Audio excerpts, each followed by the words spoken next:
जी students, आप लोगों को मेरी शक्ल तो नजर आ रही होगी। जी सर। मेकअप शेकअप ठीक है?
मैं जब तक हमारे पास टाइम है हम चिट चैट कर लेते हैं।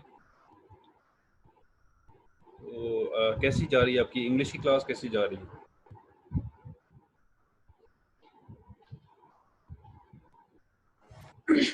अच्छी बहुत जा अच्छी रही जा है। रही है सर दोनों। मैं सब मेरे भी उस्ताद हैं और बहुत रिस्पेक्टफुल हैं, मेरे लिए काबिल एहतराम है। तो यकीनन आपको उनसे बहुत कुछ सीखने को मिलेगा। वो भी कॉर्पोरेट ट्रेनर भी हैं और मेरे लिए एजाज़ की बात है कि बिज़नेस कम्युनिकेशन पहले वो यहाँ पे पढ़ा रहे थे तो मैं उनकी जगह पढ़ा रहा हूँ। उनका एक अपना अंदाज़ था, मेरा अपना अंदाज़ है। तो लेकिन ऑब्वियसली उनके लिए बहुत रिस्पेक्ट है। तो इंग्लिश में मैंने क्योंकि ख़ुद भी इंग्लिश पढ़ी हुई है और सब आप लोग भी एफएससी में पढ़ के आए होंगे, लेकिन जो हमें सब जिस अंदाज से पढ़ाते हैं वो बहुत ही मुख्तलिफ है। वो वाला अंदाज नहीं जिस तरह हम बचपन में पढ़ते आते हैं। तो मज़ा आता है उनसे पढ़ के।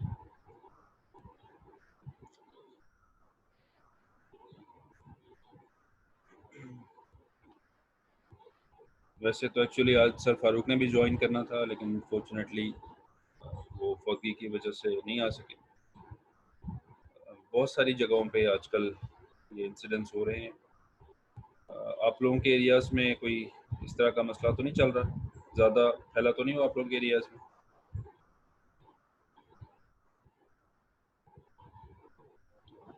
नहीं सर, इधर सिचुएशन काफ़ी अंडर कंट्रोल है।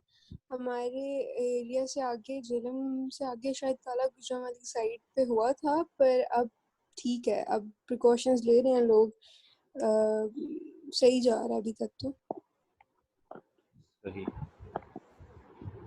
यहाँ पर पहले तो हम लोग इसको सीरियस ही नहीं ले रहे थे और हम कह रहे थे यही कोई प्लॉटेड कोई चीज़ है जो कि ऐसी एग्जिस्ट करती नहीं है। बल्कि अभी भी डॉक्टर्स की कुछ वीडियोस आ रही हैं कि जी डेड बॉडीज़ नहीं दे रहे और वीडियोस बनी हुई हैं। ऐसा हो तो सकता है कि ऐसा हो और इंसिडेंट्स ऐसे हो रहे हैं, लेकिन बहुत करीबी जानने वालों में अब ये डायग्नोज हुआ। परसों मेरे एक क्लास फेलो, यूनिवर्सिटी फेलो के फादर की डेथ हुई इससे। He was a very gentleman. बहुत मतलब वो फादर तो थे उसके, लेकिन हमारे साथ जब वो बैठते थे तो वो कहीं से लगता नहीं था कि वो हमारे एज ग्रुप के नहीं। But sadly the time had come and he had to go. अल्लाह ताला को जो मंजूर, लेकिन it has been spreading a lot here specially in Rawalpindi Islamabad. और अगर हम उसके लिए जो है वो खुद केयरफुल नहीं होंगे, अभी भी हम देखते हैं कि लोग बिल्कुल केयरफुल नहीं हैं। लोग नहीं देखते कि अच्छा, एक तो अपना एहसास तो करने नहीं कर रहे, इससे उन्हें फ़र्क नहीं पड़ा, लेकिन वो दूसरों का एहसास नहीं करते कि अगर वो खुद जो है वो प्रिकॉशंस करेंगे तो उससे दूसरों का भी फ़ायदा हो जाए। तो ख़ास तौर पे कुछ सेक्टर्स यहाँ पे सील कर दिए गए हैं। एक G10 सेक्टर, जो आई कैप जो है, आई कैप की बिल्डिंग, कल आई केम टू नो कि the building has been evacuated. उसको उन्होंने कह दिया कि अब यहाँ पर फ़िलहाल आप लोग एम्प्लॉइज़ नहीं बैठेंगे क्योंकि इस एरिया में इतना स्प्रेड हो गया है। तो today will be I think last working day for the time being वहाँ पर। तो उसके बाद फिर आप पता नहीं कि ऑफिस कब खुलता है। आसिम साहब ने हमें ज्वाइन किया है। आसिम साहब वेलकम, थैंक यू। क्या हुआ, कहाँ गए? हाँ जी सर, सर इस्लामाबाद वाला कैंपस हुआ? जी, इस्लामाबाद वाला कैंपस सील हुआ? इस्लामाबाद का आई कैप जो है सील नहीं हुआ, उसको उन्होंने डेंजरस करार दिया है फॉर द टाइम भी G10 में, क्योंकि स्प्रेड हो गया है। तो कल मेरी आई कैप में बात हो रही थी तो कह रहे थे कि उन्होंने इंटीमेट कर दिया कि बाय टुडे, यानी आज उनका लास्ट वर्किंग डे होगा, आज या फिर प्रॉब्ली कल तक। उसके बाद वो बंद सही। कर आई कैप।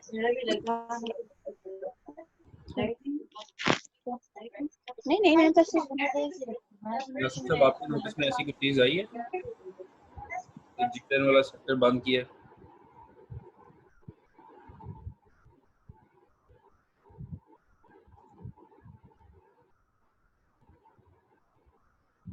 ये सेट न्यूज में आया हुआ है ना, न्यूज में आया था, मैंने सुना है न्यूज में। अच्छा, न्यूज़ अनफॉर्चुनेटली मैं नहीं सुनता। अगर तो पढ़ लूँ कहीं से तो पढ़ लूँ, लेकिन न्यूज़ में सुनता नहीं। तो आप लोगों को तो खैर सर ने इंस्ट्रक्शन दिए कि CNBC आपने सुनना है, तो आई डोंट नो कि आप लोग कितने फॉलो कर रहे हैं उस चीज़ को। तो न्यूज़ से अपडेट रहना ज़रूरी है। और जिस तरह ईद वाले दिन न्यूज़ आई थी, तो अब हम न्यूज़ नहीं सुनते, तो हमें नहीं पता था और हम लोग सहरी के लिए सो गए हुए थे। वो तो अल्लाह भला करे मेरी मदर का कि उन्होंने मुझे रात को कॉल करके इन्फॉर्म कर दिया कि भाई सुबह ईद है, सहरी के लिए उठने की ज़रूरत नहीं, वरना हम सुबह सहरी कर रहे थे। तो आप लोग जो स्टूडेंट्स हैं उनके लिए ज़रूरी है कि वो न्यूज़ सुनते रहें। आप लोगों के काम की चीज़ें बहुत ज़्यादा होती हैं।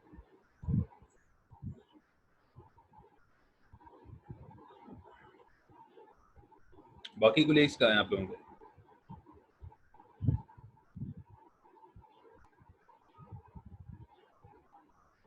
सर मैसेज तो किया है ग्रुप में कि ज्वाइन कर लें, तो अब उनकी चॉइस पर डिपेंड करते हैं। ठीक,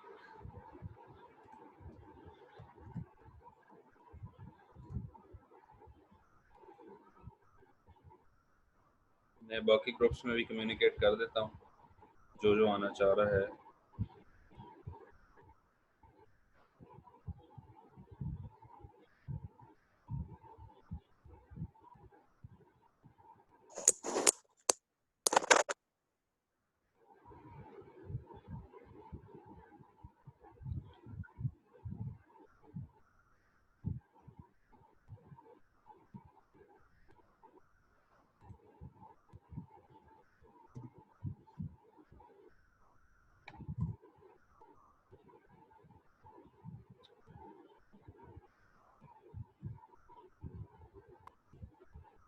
सही, कब तक स्टार्ट होगा? ये बस अभी सर का वेट हो रहा है, सर आते हैं तो फिर हम लोग स्टार्ट करते हैं। Okay sir. अस्सलाम वालेकुम सर। वालेकुम अस्सलाम, कैसे हैं आसिम साहब? ठीक ठाक, अल्लाह का शुक्र। सर ये अभी लाइव चल रहा है फेसबुक पे या नहीं? अभी पेज लाइव पे मैंने क्लिक नहीं किया, अभी हम बस स्ट्रीम पे हैं। सर जैसे ही ज्वाइन करेंगे फिर हम लाइव पे क्लिक कर देंगे। शाहिद साहब या फारूक साहब? शाहिद साहब। फारूक साहब तो मैं नहीं होंगे ज्वाइन, वो तो गाँव गए हुए हैं। जी जी, फारूक साहब की तो हालांकि अनफॉर्चुनेटली डेथ जी हुई। जी बिल्कुल। हाँ कल मॉर्निंग में हुई थी, तो वो कह रहे थे जनाजे में तो पहुंच नहीं सकता, फिर रात को गए हैं। तो बस शायद आप ज़रा शाहिद साहब को कॉल करके पूछ लेंगे। जी सर, मैं आप 1 मिनट होल्ड कीजिए, मैं चेक करता हूँ।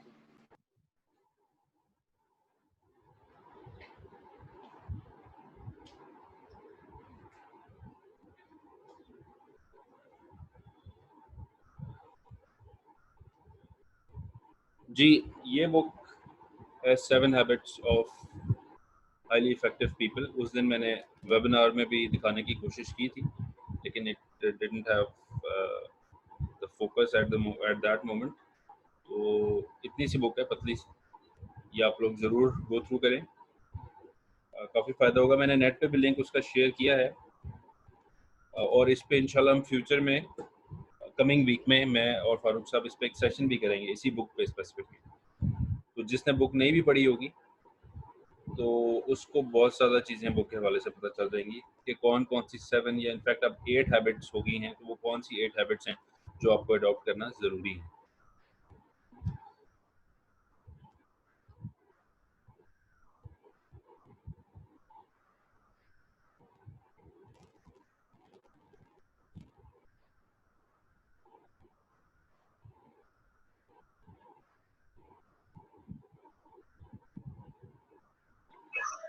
जी सर, वो शाहिद साहब से भी बात हुई है, वो कह रहे मेरी अभी क्लास खत्म हुई है, बस मुझे 1 मिनट दें, मैं ज्वाइन होता हूँ।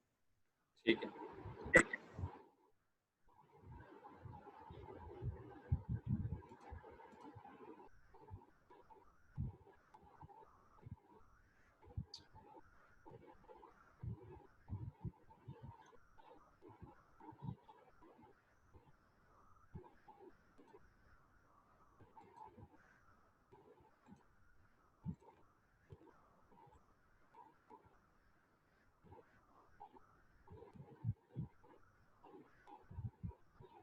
आप लोगों के दिमाग में अगर कोई क्वेश्चंस हैं जो आप समझते हैं कि सर से पूछने ज़रूरी हैं तो आप लिख लें, ताकि सर उसका जो है वो आपको ऑन द स्पॉट जवाब दे सकें। तो कोशिश करेंगे टू द पॉइंट जवाब, वो बहुत लंबा सेशन नहीं है, हम कोशिश करेंगे कि हाफ एन आवर या मैक्सिमम 45 मिनट्स में कंक्लूड कर दें। और क्योंकि सर की भी आगे क्लासेस हैं, आप लोगों की भी आगे स्टडी टाइम होगा, तो थोड़ा सा फोकस रह के हम इंशाल्लाह इसको चलाएंगे। और जो भी लेकिन आप लोगों के क्वेश्चंस हैं वो आप पहले से लिख लें। कुछ क्वेश्चंस आपको उस वक्त भी जहन में आएंगे। तो कम्युनिकेशन का रूल ये है कि एक तो रूल ये है कि जब भी आप कम्युनिकेट कर रहे हों किसी से, या कोई आप सुन रहे हो, प्रेजेंटेशन सुन रहे हैं, प्रेजेंटेशन या इस तरह कोई सेमिनार या वेबिनार अटेंड कर रहे हैं, तो जब आपने क्वेश्चन पूछना हो तो सबसे पहले आपने you have to appreciate the speaker जो बात कर रहा होता है। It's a very good presentation या it's a very effective webinar या वट एवर प्रेजेंटेशन दे रहे हैं तो वेरी गुड प्रेजेंटेशन, उसको अप्रिशिएट करते हैं और उसके बाद फिर बताते हैं कि आई हैव अ क्वेश्चन। और अच्छा, क्वेश्चन आंसर सेशन जो है ना वो होता है एंड में है हमेशा। तो जब हम शुरू कर देंगे और हम आपसे कहेंगे कि क्वेश्चन पूछें, तो तब आपका टाइम है, you have to ask the questions. तो आप बेहतरी है कि जो अगर आप ड्यूरिंग द सेशन आपको कुछ लग रहा है कि आपने कुछ क्वेश्चन पूछना, तो आप लिख लेंगे उसको, उस वक्त ही राइट अवे पूछना नहीं चाहिए। एंड में क्वेश्चन आंसर सेशन लाजमी होता है ऐसे सेशंस के, तो फिर उस वक्त आप वो अपना क्वेश्चन पूछें। बेहतर ये है कि लिख लें, लिखेंगे तो याद रहेगा और आसानी रहेगी। और फिर पहले अप्रिशिएट करते हैं जो भी स्पीकर होता है उसको, उसके बाद अपना क्वेश्चन पूछते हैं। और आगे जाके कुछ रूल्स हम पढ़ेंगे आगे कम्युनिकेशन में, तो आपको उससे भी मज़ा आएगा कि ये कितना इफेक्टिव हो सकता है। एक समटाइम्स ऐसा होता है कि एक स्पीकर जो है वो 1 घंटा बोलता है और उस 1 घंटे में वो अपना वो इम्प्रेशन नहीं डाल सकता जितना एक क्वेश्चन जो है किसी ने पूछा होता है, वो क्वेश्चन अटेंशन ग्रैब कर लेता है। तो वो जो ऑडियंस बैठी होती है उस ऑडियंस का बड़ा रोल होता है। तो audience have to be very attentive and they should be concern के हम ऐसा क्वेश्चन पूछें जिससे सबका फायदा हो। जी, फ्रेंड आपके बिल्कुल अटेंड कर सकते हैं वेबिनार, आप लिंक शेयर कर दें।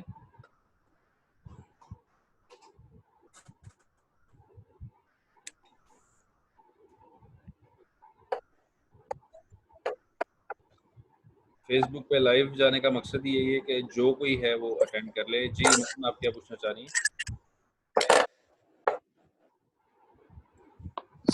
सर आसिफ से पूछा था तो वो कह रहे थे कि कल की क्लास में वो बुक्स के बारे में बताएंगे, तो वो अटेंड नहीं कर सके शायद। तो कोई आइडिया है आपको बुक्स का? बुक्स का नहीं, मुझे बिल्कुल आइडिया नहीं है। बुक्स में होता यही है कि आप लोग, दो ऑप्शन होते हैं, एक तो ये कि आप सर वो कर दिया है, अप्लाई कर मतलब दिया। उनको 5 जी कर दिया। जी अच्छा ठीक है। उसमें फिर ये होता है कि जैसे ही आप लोगों की हमारे पास पेमेंट पहुंचती है तो हम एक लिस्ट बनाते हैं, यानी हमारा एडमिशन डिपार्टमेंट एक लिस्ट बनाता है और लिस्ट आई कैप के साथ शेयर कर देता है। फिर आई कैप हमें डेट देता है कि इस डेट को आके आप इन बच्चों की बुक्स कलेक्ट कर लें। फिर हम उस डेट को कलेक्शन करते हैं वहाँ से जाकर, और फिर अब आपको जैसे ही वो डेट मिलेगी तो फिर सर आपको बता देंगे। एक सेकंड, कॉल आ रही है। अस्सलाम वालेकुम। जी वालेकुम अस्सलाम। जी जी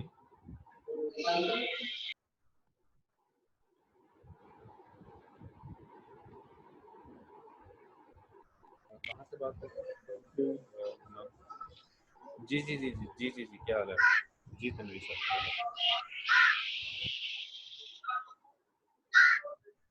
बिल्कुल अल्लाह का शुक्र। आप बताइए। जी अल्लाह का बहुत शुक्र।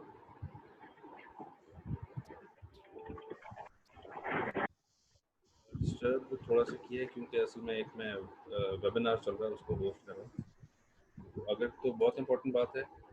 हाँ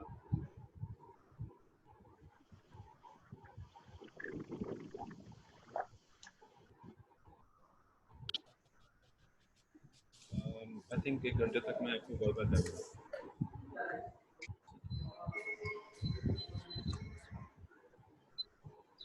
अस्सलाम वालेकुम सर।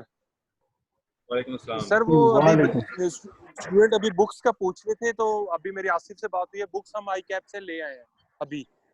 तो अगर जो बच्चे कॉलेज से पिक करना चाह रहे हैं तो वो कॉलेज से पिक कर लें किसी टाइम भी, और अगर बाकी जो बच्चे दूर हैं, आउट ऑफ सिटी हैं, तो उनको हम 1-2 दिन में टीसीएस करवा देंगे। ठीक सर। सर आप रेडी हैं? सर ठीक है सर, फिर हम लाइव जाने लगे। जी सर। तो ख्याल रखिएगा, लाइव ही जाना है। सब कैसे हैं आप? जी मैं ठीक हूँ सर जी।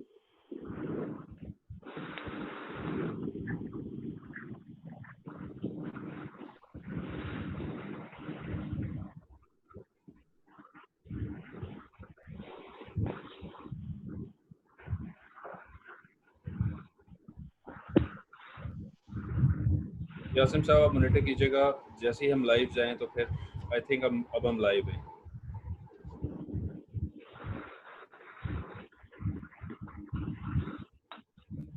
जी सर, लाइव चल रहा है, मेरे पास वो लिंक आ गया, मतलब ना नोटिफिकेशन आ गया फेसबुक पे। ठीक है।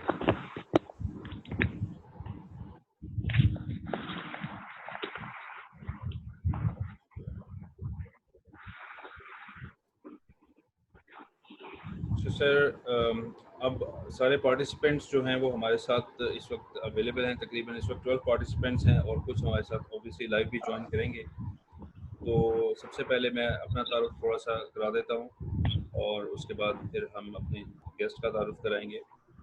मेरा नाम इजाफे है और मैं vice principal operation professional academy of commerce हूँ। यहाँ पर मेरी रिस्पॉन्सिबिलिटीज़ जो हैं वो एक तो मैं कोर्सेज पढ़ा रहा हूँ बिजनेस कम्युनिकेशन और information technology, introduction to information technology, और इसके अलावा कुछ अदर टास्क हैं जो मैं परफॉर्म करता हूँ, जिसमें इस वक्त जैसे ये सेशन होस्ट करना, ये भी मेरी रिस्पॉन्सिबिलिटीज़ में शामिल है। इससे पहले मेरा तकरीबन 8 इयर्स का टीचिंग एक्सपीरियंस है और 14 इयर्स का मेरा कॉर्पोरेट सेक्टर का एक्सपीरियंस है, जिसमें 14 इयर्स तो खैर सिर्फ स्पेसिफिकली यूफोन का एक्सपीरियंस है और उसके बाद उसके अलावा बैंकिंग सेक्टर का भी एक्सपीरियंस है, कॉल सेंटर्स का भी एक्सपीरियंस है। तो ओवरऑल 20 साल बन जाते हैं। और आप में से कुछ स्टूडेंट्स होंगे जिनकी इतनी उम्रें होंगी और कुछ ऐसे होंगे जो कि मेरे से ज़्यादा भी एक्सपीरियंस्ड होंगे। तो खैर आज का सेशन मेरे लिए नहीं है, आज का सेशन स्टूडेंट्स के लिए है जो जिन्होंने सीए में एडमिशन लिया या सीए में एडमिशन लेना चाहते हैं और वो ये समझते हैं कि सीए बहुत ही चैलेंजिंग करियर है, बहुत ही चैलेंजिंग ऑप्शन है और इसको करना बहुत मुश्किल है। तो हमारे साथ जो इस वक्त गेस्ट मौजूद हैं सर शाहिद महमूद, इनका 10 साल से ज़्यादा का टीचिंग एक्सपीरियंस है और बहुत सारे स्टूडेंट्स इनके सीए के एजुकेशन में इनके साथ इन्वॉल्व रहे और बहुत ज़्यादा इनसे चलते हुए आगे सीए उन्होंने कंप्लीट भी किया।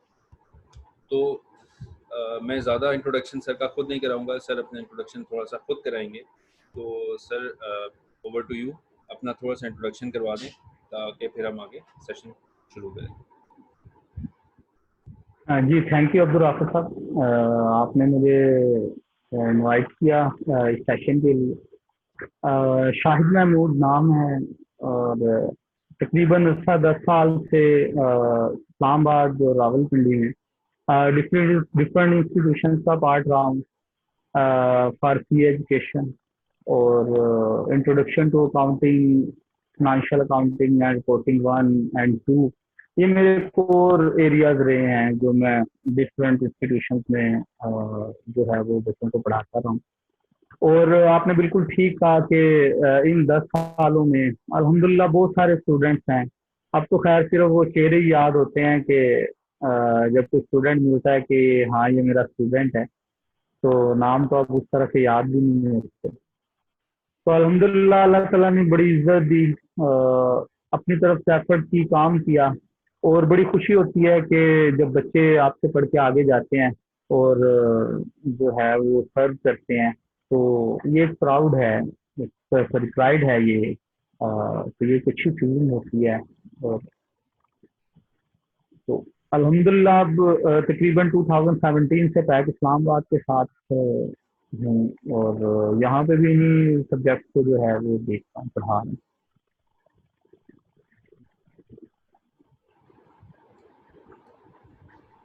हाँ जी।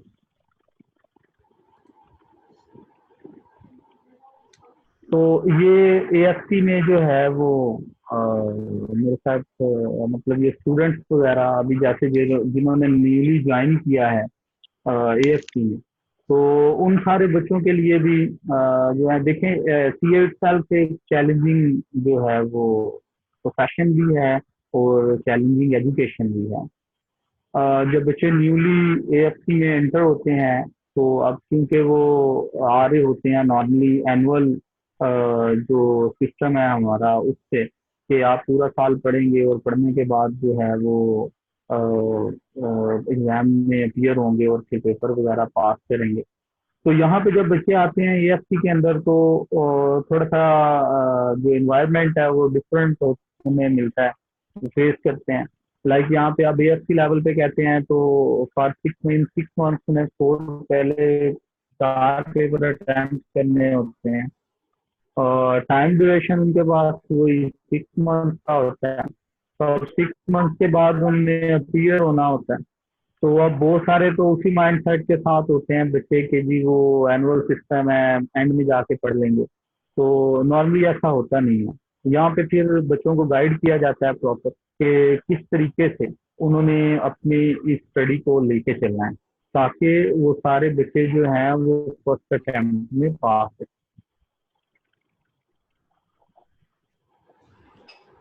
जी जैसे एक जो क्वेश्चन अक्सर पूछा जाता है या जो सबसे ज़्यादा कंसर्न होते हैं सीए के स्टूडेंट्स, वो इस स्टेज पर एएफसी की स्टेज पे, वो ये कि अब उन्हें आगे जाके क्या फेस करना पड़ेगा। यानी सीए में ऐसा क्या, इतना बड़ा क्या पहाड़ है जो उन्होंने फेस करना है जिसकी वजह से लोग डरते हैं। जैसे कि एक स्टूडेंट ने हमें फीडबैक दिया कि उनके जो टीचर्स हैं वो उन्हें ये फीडबैक देते हैं सीए के बारे में कि अगर आप सीए में एडमिशन ले लेंगे तो उस एडमिशन लेने के बाद आप यहीं फंस जाएंगे और 4-5 साल के बाद भी आप एफएससी के एफएससी रहेंगे, आगे आपके पास कोई डिग्री नहीं होगी। तो क्या ये ऐसा है जैसा कि पोर्ट्रे किया जाता है? सर देखें, मैं यहाँ पे ये बात शेयर करना चाहूँगा इन सारे स्टूडेंट्स के बाद भी, साथ भी और जनरली भी, कि ये सीए के बारे में ना एक हवा बनाया गया है। वो जी सीए बहुत ज़्यादा मुश्किल है, सीए तो अटेम्प्ट नहीं होता, सीए तो जो है वो बच्चा एक दफ़ा जब क्लियर हो जाता है तो वो फंस जाता है, उससे इसके लेवल क्लियर नहीं होते। ये सारा एक हवा बनाया गया है। अगर मैं इसको इस तरीके से समझाना चाहूँ कि दुनिया में आसान तो कुछ भी नहीं है। आप जिस भी एजुकेशन में जाएंगे, आप एकेडमिक्स में आप बीबीए करते हैं, आप बीएससी करते हैं, आप बीएस करते हैं, बीकॉम करते हैं, तो कुछ भी आसान नहीं है। तो यहाँ पे सबसे पहली बात जो है वो सीए के अंदर ये है कमिटमेंट। अगर आपने कमिट किया है कि आपको सीए करना है तो अब आपके लिए ये सारी बातें रेलेवेंट नहीं रहनी चाहिए, क्योंकि जब एक दफा कमिटमेंट हो गई कि आपने सीए करना है तो फिर आपने सीए करना है। आज मैं आपके साथ एक बड़ा इंटरेस्टिंग बात शेयर करता हूँ। आज इत्तेफाकन ऐसा हुआ कि इन मॉर्निंग मुझे अचानक से एक जो है वो लिंक आया कि जी आप इस लिंक को सुने। अच्छा, मैंने इस लिंक को सुना तो वो एक चार्टर्ड अकाउंटेंट थे और उन्होंने बड़ी प्यारी एक बात शेयर की। उन्होंने कहा कि मैं मतलब उनका जो फर्स्ट ईयर था उसमें वो कहते हैं कि मैं मैथमेटिक्स में फेल हो गया। कहते हैं कि उसके बाद ये हुआ कि मुझे था कि मुझे सीए करना है, फर्स्ट ईयर में मैं फेल हो गया। अब उससे क्या नतीजा हुआ, कहता है कि मैं एक नजूमी के पास गया और उस नजूमी से मैंने पूछा कि जनाब मैं सीए करना चाहता हूँ, मुझे गाइड करें कि क्या मुझे सीए करना चाहिए। तो वो कहते हैं कि नजूमी ने मुझे कहा कि आप सीए नहीं कर सकते। वो कहते हैं कि नजूमी ने जब मुझे कहा तो मैं बड़ा परेशान हुआ कि यार ये क्या हुआ कि मैं तो सीए नहीं कर सकता, अब क्या होगा। तो कहते हैं मैंने खैर फैमिली में डिस्कस किया अपनी सिस्टर के साथ, तो उन्होंने मुझे कहा कि निजूमी आपका फ्यूचर कैसे प्रेडिक्ट कर सकता है, फ्यूचर तो आपने खुद बनाना है और मेहनत से बनाना है। तो वो जो 7 से चार्टर्ड अकाउंटेंट वो बयान करते हैं कि मैं चार्टर्ड अकाउंटेंट इन 23 ईयर ओल्ड में मैं चार्टर्ड अकाउंटेंट बन चुका। और उस टाइम पे खड़ा होकर मैंने सोचा कि वो नजूमी ने जो मुझसे बात की थी वो तो उन्होंने प्रूव कर दी ना कि वो गलत बात थी, वो रॉन्ग बात थी। इसी तरह से ये सीए के बारे में लोग बातें करते हैं कि जी ये मुश्किल है, ये अटेम्प्ट नहीं हो सकता है, तो भाई ये कमिटमेंट मांगता है आपकी। अगर आप कमिटेड हैं, आप करना चाहते हैं कि yes I want to qualify as chartered accountant, फिर आपको किसी की कोई बात नहीं सुननी।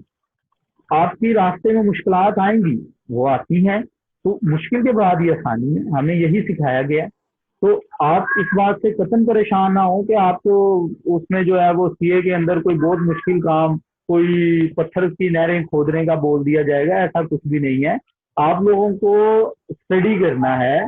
अब तो बड़ा आसान है, आई कैप में देखें बुक्स आई कैप की अवेलेबल हैं फॉर रेफरेंस, उसके अलावा टीचर्स अवेलेबल हैं, उसके अलावा इंस्टीट्यूशंस अवेलेबल हैं। यहाँ पैक में हम लोग जो है वो प्रॉपर बच्चे को डिजाइन करके देते हैं कि उसने किस तरीके से कैप लेवल को एएफसी के बाद परस्यू करना है। हम बच्चे को प्रॉपर यहाँ पे प्लानिंग करके देते हैं कि अच्छा आपको परेशान होने की जरूरत नहीं है, हम आपको बताते हैं कि सीए कैसे करना है। तो इसमें आप परेशान ना हो, सीए के अंदर नथिंग इज डिफिकल्ट, कुछ भी नहीं है मुश्किल। आप सिर्फ ज्वाइन करें, एएफसी करें, उसके बाद आप देखें इंशाल्लाह सीए आपसे अटेम्प्ट होगा।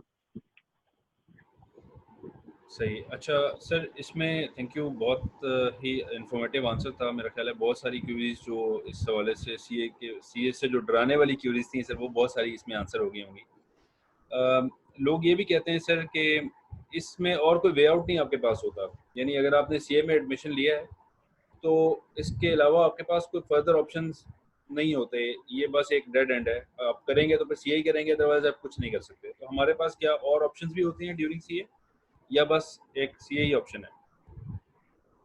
देखें अब्दुल राफिक साहब, मैं आपकी बात को ना थोड़ा सा मतलब डिफरेंट तरह से एक्सप्लेन कर दूंगा। सीए करने का पर्पज क्या है? लोग दो तरह से सीए को ले रहे होते हैं। किया है, एक तो लोग उससे इस तरह से ले रहे होते हैं कि जनाब हम आफ्टर सीए और कुछ नहीं कर सकते, लाइक हम एकेडमिक्स की तरफ नहीं जा सकते। तो उसका तो आंसर इस तरह से दिया जा सकता है कि एचटीसी की रिकॉग्निशन आपकी सीए की जो है वो 16 ईयर एजुकेशन के इक्विवेलेंट है।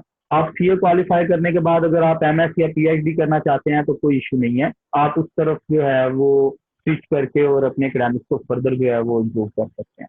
दूसरी बात ये है कि जो बच्चे ऑलरेडी सीए कर रहे हैं उन्हें ये प्रॉब्लम होती है कि जनाब फॉर एग्जांपल हम एएफसी या कैप लेवल में जो है वो 1.5-2 साल लगाते हैं और 1.5-2 साल के बाद अगर हमारा सीए क्वालिफाई नहीं होता है तो हम फर्दर कुछ नहीं कर सकते। देखें ऐसा नहीं है, इसके बहुत सारे सोल्यूशन हैं। पहली बात तो मैंने बिल्कुल अपने स्टार्ट में ये बात की थी कि सीए एक कमिटमेंट का नाम है। अगर आप कमिटेड हैं कि मुझे सीए करना है तो फिर आपको सीए ही करना है। आप 100% अपना फोकस सीए पे रखें और उसे क्वालिफाई करने की कोशिश करें।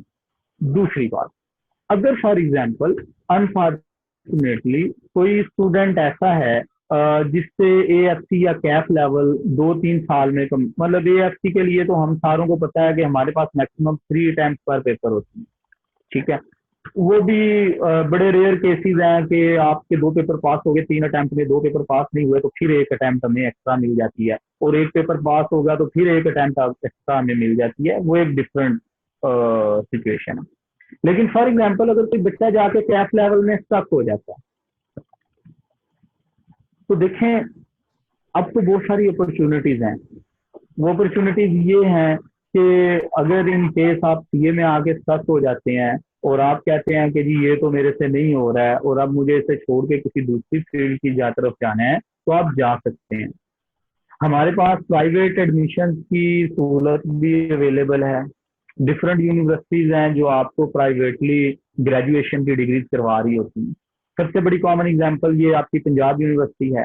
मतलब मेरे के बहुत सारे स्टूडेंट ऐसे होते हैं जिनको लोग गाइड करते हैं कि आप ऐसा करें कि सीए के साथ साथ ग्रेजुएशन भी शुरू कर दें। तो ये कोई अच्छी टेक्निक नहीं है। आप करने सीए आए हैं और आप ग्रेजुएशन के बारे में सोचना और शुरू कर दिया आपने, तो आपकी कंसंट्रेशन डिवाइड हो जाती है। आपसे ना तो सीए ही होता है और ना ही अच्छे मार्क्स में वो ग्रेजुएशन डिग्री होती है। तो मैं बच्चों को कहता हूं कि आप एक दफा अपनी पूरी एफर्ट लगाएं जिसके लिए आप आए हैं। हाँ, आप पूरी एफर्ट लगाते हैं, आपसे अटेम्प्ट नहीं होता तो आपके लिए दरवाजे बंद नहीं हो गए हैं। आप किसी भी टाइम पे दोबारा से ग्रेजुएशन ज्वाइन कर सकते हैं। अब तो मतलब उसके अंदर सहूलत ये होती है कि अगर आपके पास 2 साल गुजर गए हैं तो आप उसका कंबाइंड पेपर भी दे सकते हैं ग्रेजुएशन लेवल पे। तो वो डिफरेंट अपॉर्चुनिटीज अवेलेबल हैं। लेकिन जो बच्चा सीए प्रोफेशन को ज्वाइन करने आ रहा है, मेरी उससे ये जरूर गुजारिश होगी और नसीहत होगी कि वो अपनी पूरी कमिटमेंट के साथ आए और इस बात को अपने लिए पर्पस बनाए कि हाँ, मुझे सीए करना है और मुझे ये गोल अचीव करना है। और सर आप थैंक यू इस क्वेश्चन के आंसर का। आप ये ज़रा इसमें थोड़ी हमारी रहनुमाई कर दें कि चैलेंजेस क्या क्या फेस कर सकते हैं जब सीए में स्टूडेंट इनरोल होता है, तो क्या क्या चैलेंजेस उसको फेस करने पड़ सकते हैं in terms of studies, in terms of pressure, peer pressure भी होता है, पेरेंट्स का भी होता है, बाकी सराउंडिंग का भी होता है, लोग भी कह रहे होते हैं कि यार तुमने किधर अपने आप को फंसा लिया, तो इसको कैसे डील करना चाहिए? देखें, हम जब सीए में एंटर होते हैं तो ये सबसे पहला सीए में एंटर होना ही सबसे बड़ा चैलेंज होता है, क्योंकि हमारे यहाँ नॉर्मली जो एक रिवाज है वो रिवाज ये है कि हमारा बच्चा जब एफएससी वगैरह कर लेता है तो उसके बाद हम लोगों से मशवरा लेना शुरू कर देते हैं कि हमें मशवरा दें, हमें क्या करना चाहिए। तो सबसे पहला बैरियर तो सीए में एंट्री का है। लोग आपको सीए में एंटर ही नहीं होने देंगे। तो कहेंगे ना ना भाई, ये तुम क्या करने जा रहे हो, किस तरफ जा रहे हो, आपको ये काम नहीं करना चाहिए, ये तो बड़ा मुश्किल है, ये तो नहीं होगा। ऐसा नहीं है। तो सबसे पहले बैरियर तो बच्चे को ये गिराना होता है कि सीए में एंटर होना है, उसे एडमिशन लेना है। अब जब वो एडमिशन ले लेता है तो फिर अब उसको ये चीज फेस करनी पड़ती है कि स्टिल वो लोग उसे जो है वो कर रहे होते हैं कि यार ये तो तुम्हारे से नहीं होना, तुम्हारे तो पैसे जाया हो जाएंगे, ये हो जाएगा, वैसे हो जाएगा। देखिए, ये सारी मिथ्स हैं, आपको इन पे फोकस नहीं करना एक बार। अब जब आप सीए में एंटर हो जाते हैं तो यहाँ पे अब स्टडी कैसे करनी है आपको, ये चीज मैटर करती है। लोग आपको मिलेंगे जो आपसे कहेंगे कि जनाब सीए में स्टडी के लिए आपको 12-12 घंटे पढ़ना पड़ता है, 15-15 घंटे पढ़ना पड़ता है। तो मैं यहाँ पे एक चीज का इजाफा करूंगा कि आपको असल में सीए में हार्ड वर्किंग से ज्यादा स्मार्ट वर्किंग पे फोकस करना पड़ता है। हार्ड वर्क होना जरूरी नहीं है, आपका स्मार्ट वर्क होना बड़ा जरूरी है। आप जो चीज पढ़ रहे हैं, स्टडी कर रहे हैं, वो चीज रेलिवेंट है या इररेलिवेंट है, इसका पता होना आपके लिए जरूरी है। हमारे पास बहुत सारे ऐसे स्टूडेंट होते हैं जो घर में जाके 6-6 घंटे पढ़ते हैं लेकिन फेल हो जाते हैं, और हमारे सामने बहुत सारे ऐसे स्टूडेंट्स होते हैं जो सिर्फ 2 घंटे पढ़ते हैं और पास हो जाते हैं। तो डिफरेंस हार्ड वर्किंग नहीं है, डिफरेंस स्मार्ट वर्क है। जिन बच्चों ने सिर्फ 2 घंटे पढ़ा, उन्होंने उन चीजों पर फोकस किया जो एग्जाम से रेलिवेंट थी। देखें, आई कैप का जब हम लोग स्टडी टेस्ट पढ़ते हैं तो आई कैप ने उसके अंदर आपका अंडरस्टैंडिंग लेवल मेंटेन किया हुआ है। आई कैप ने हर टॉपिक के सामने ये लिखा हुआ है, ये बताया हुआ है कि एग्जामिनर आपसे किस लेवल की अंडरस्टैंडिंग एक्सपेक्ट कर रहा है। लेवल 1 है, लेवल 2 है, लेवल 3 है, उसने डिफरेंट लेवल उसके डिफाइन कर दिया आई कैप ने पहले। तो अब बच्चे उन लेवल्स को देखते नहीं है, अंधाधुंध बस पढ़ना शुरू कर दिया। अब वो चीज कितनी रेलिवेंट है, उससे आपकी कितनी अंडरस्टैंडिंग होनी चाहिए, इस चीज को कभी हम लोग देखते ही नहीं। हालांकि अगर हम इस चीज पर फोकस करें कि किस टॉपिक का अंडरस्टैंडिंग लेवल क्या है, तो हम मेहनत भी उसके अकॉर्डिंग करेंगे। तो जब मेहनत अकॉर्डिंग करेंगे तो फिर उसके मुताबिक हम लोग जो है वो पेपर भी अटेम्प्ट करेंगे। अब क्लासेस में मैं भी, आप भी, और हमारे यहाँ पैक में जितने टीचर्स हैं, हम सारे लोग जो है वो इस चीज को बच्चे के साथ शेयर करते हैं कि कौन सा टॉपिक उसके एग्जाम के लिए कितना इंपॉर्टेंट है। अब बात कुछ एरियाज ऐसे होते हैं जिसपे मैं बच्चों को कहता हूँ कि 2-2 हफ्ते प्रैक्टिस चलती रहती है क्लास, और कुछ एरियाज ऐसे होते हैं जिनमें हमारे कंसेप्चुअल अंडरस्टैंडिंग ज्यादा मैटर करती है प्रैक्टिस की बजाय। तो मैं अगर अकाउंटिंग की बात करता हूँ तो अकाउंटिंग के अंदर कंसेप्चुअली स्ट्रांग होना और आपकी प्रैक्टिस ज्यादा होना, दोनों चीजें मैटर करती हैं। तो ये चीज हमारे लिए बड़ी इंपॉर्टेंट है कि हमें हार्ड वर्किंग के साथ साथ स्मार्ट वर्क की तरफ आना होगा। फिर उसके अंदर जो दूसरी चीज इसमें मैं करूं वो प्लानिंग का बड़ा अमल दखल है। सीए में विदाउट प्लानिंग आप लोगों का आगे मूव करना मुश्किल होता है। लोग स्टडी प्लान ही नहीं करते, और हमारे यहाँ रिवाज ये है कि देखें प्लानिंग हर पर्सन की वेरी करती है फ्रॉम पर्सन टू पर्सन। मेरी प्लानिंग और आपकी प्लानिंग डिफरेंट होगी, इसी तरह एक स्टूडेंट की प्लानिंग और दूसरे स्टूडेंट की प्लानिंग डिफरेंट होगी।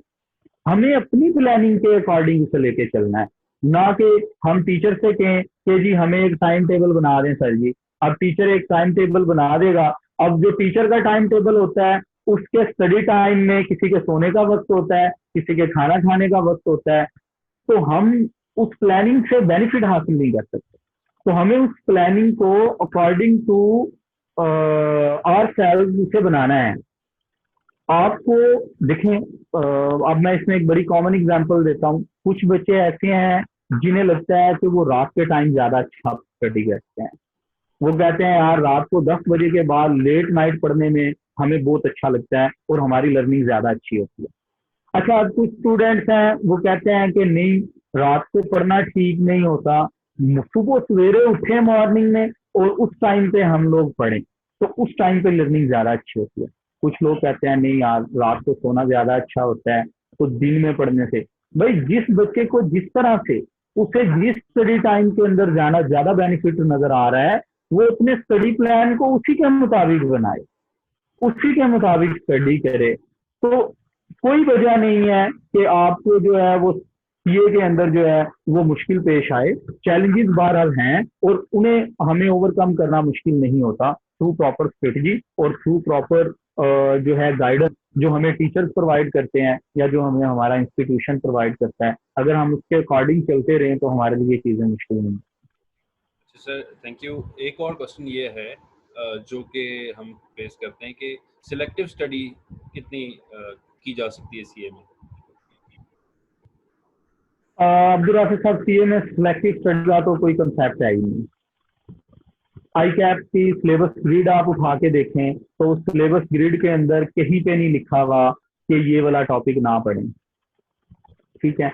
वहाँ पे आई कैप ने उसे बड़ा क्लियरली डिफाइन किया हुआ है कि ये चीजें इतने % आपके सिलेबस को रिप्रेजेंट करेंगी, ठीक है। तो सिलेक्टिव स्टडी का तो सवाल ही पैदा नहीं होता। ना मैं रिकमेंड करता हूँ ना कोई और टीचर ये चीज रिकमेंड करेगा कि सीए के अंदर सिलेक्टिव स्टडी मुमकिन है ही नहीं, किसी तौर पे भी मुमकिन नहीं। तो सर कुछ जो टीचर्स हैं वो जैसे क्यूएमएस का सब्जेक्ट है उसमें वो पहले कुछ चैप्टर्स पढ़ाते हैं फिर बाद में कुछ पढ़ाते हैं, तो इससे कोई फर्क पड़ता है लर्निंग में? इससे फर्क नहीं पड़ता। फर्क तब पड़ता है कि अगर टीचर सिलेबस कवर ना करे, मतलब सिलेबस कंप्लीट ना करे। ये डिफरेंट मेथडोलॉजीज हैं जो डिफरेंट जो टीचर्स यूज कर रहे होते हैं। लाइक कुछ टीचर्स ऐसे होते हैं जो मैथमेटिक्स का पोर्शन पहले स्टार्ट करते हैं, स्टैटिस्टिक्स बाद में पढ़ाते हैं। लेकिन कुछ टीचर्स कहते हैं नहीं, स्टैटिस्टिक्स पहले पढ़ाएं, मैथमेटिक्स बाद में पढ़ाएं। इसी तरह से फिर उस पर्टिकुलर एरिया में कुछ टीचर्स जो हैं वो लाइक मीन मीडियन मोड से शुरू करवा लेते हैं और उसके बाद बाकी सिलेबस कवर करते हैं। हो सकता है कि कुछ टीचर्स पहले प्रोबेबिलिटी से शुरू कर लें बाद में बाकी सिलेबस कवर करें, तो इससे फर्क नहीं पड़ता। ये वेरी कर सकता है फ्रॉम टीचर टू टीचर। कुछ टीचर कुछ टॉपिक पहले पढ़ा सकते हैं, कुछ बाद में पढ़ा सकते हैं, लेकिन सिलेबस आपका 100% कवर होना चाहिए, ये मैटर करेगा। Sir thank you sir. एक और सवाल जो कि मैं पहले भी आपसे पूछ चुका हूँ, इधर भी मैं पूछना मुनासिब समझता हूँ कि लोग कहते हैं जी कि सीए करेंगे तो अकाउंटिंग में फंस जाएंगे जाके, यानी अकाउंटिंग पढ़नी पड़ेगी उसमें जाके फंस जाएंगे। तो क्या ऐसा है कि आप अकाउंटिंग में ही फंसेंगे इधर, या और सब्जेक्ट्स भी आपको बॉदर कर सकते हैं? और क्या अकाउंटिंग ऐसा सब्जेक्ट है कि इसमें आप फंस सकते हैं? तो इसका क्या समझते हैं फीडबैक? देखें, सीए के अंदर अकाउंटिंग कोई स्पेसिफिक सब्जेक्ट नहीं है कि इसी के अंदर बच्चे फंस जाते हैं, ऐसा नहीं है। Yes, accounting is the core subject, one of the core subject of CA. CA का एक कोर सब्जेक्ट जो है वो बहरहाल अकाउंटिंग है। अच्छा, यहाँ पे प्रॉब्लम ये है कि जब तक हमारा अकाउंटिंग से वास्ता नहीं पड़ेगा तब तक वो हमारे लिए मुश्किल ही रहेगी। मतलब अगर आप किसी आउट स्टेशन स्टूडेंट से पूछेंगे कि फैसल मस्जिद में खड़ा हो के जो सराउंडिंग में आपकी सीनरी होती है वो कितनी खूबसूरत लगती है, तो वो जब तक फैसल मस्जिद के सैन में खड़ा होकर उस सीनरी को देखेगा नहीं, वो उसको एक्सप्लेन नहीं कर सकता कि वो कितनी खूबसूरत है। इसी तरह मैं ये बोलूंगा कि अकाउंटिंग भी, जब तक आप अकाउंटिंग पढ़ेंगे नहीं तब तक आपको इसका वो लुत्फ और वो जो मजा है इसे पढ़ने का और जो इसमें इंटरेस्ट है वो आप उससे महजूज नहीं हो सकेंगे। इसी तरीके से खाली अकाउंटिंग पे बात ना करें, AFC लेवल के ऊपर अगर मैं पास्ट की बात करूं तो पास्ट में अब नॉर्मली कंसिडर किया जाता है कि जो बिजनेस कम्युनिकेशन का सब्जेक्ट है AFC लेवल के अंदर, उसकी वेटेज 50% होती है, तो सॉरी 50 मार्क्स की वेटेज होती है। तो नॉर्मली बच्चे उसे एक आसान सब्जेक्ट कंसिडर करते हैं बिजनेस कम्युनिकेशन को। इसी तरह से इंफॉर्मेशन टेक्नोलॉजी की मैं अगर बात करता हूँ तो बच्चे समझते हैं, जो फेमिलियर होते हैं थोड़ा सा IT के साथ, वो समझते हैं कि ये थोड़ा सा आसान टॉपिक है। लेकिन अगर आप पास्ट में ICAP के रिजल्ट उठा के देखें तो ICAP के रिजल्ट के अंदर इनके वर्स्ट रिजल्ट आए हुए हैं। इसी तरीके से जब नेक्स्ट लेवल में आप आते हैं तो जो इनिशियल लेवल के सब्जेक्ट्स हैं उनके बड़े मतलब कम रिजल्ट ICAP ने शो किए। ऐसा नहीं है, आप किसी भी सब्जेक्ट को ये नहीं कह सकते कि वो आसान है या मुश्किल है। हाँ, आपने उसे पढ़ा कैसे है और आपने उसकी प्रिपरेशन कैसे की है, ये चीज उसको मुश्किल या आसान बनाती है। Very right sir. अच्छा सर, कुछ क्वेश्चंस हम अपने स्टूडेंट से भी पूछ लेते हैं जो ऑनलाइन है और वो कुछ अगर पूछना चाह रहे हैं आपसे, तो बिल्कुल स्टूडेंट से हम इन्वॉल्व करते हैं। जी स्टूडेंट्स, आप लोगों को अगर कोई क्वेश्चन पूछना है सर से अपनी स्टडी स्कीम के हवाले से, और अगर आप समझते हैं कि कोई कोर्स आपको डिफ़िकल्ट लगेगा, आपने अगर बुक्स देखी हैं, तो आप पूछ सकते हैं। सर आपको बहुत अच्छे तरीके से इस हवाले से गाइड कर सकते हैं। तो अभी आप जो क्वेश्चन पूछना चाहें वो पूछ सकते हैं। अस्सलाम वालेकुम सर।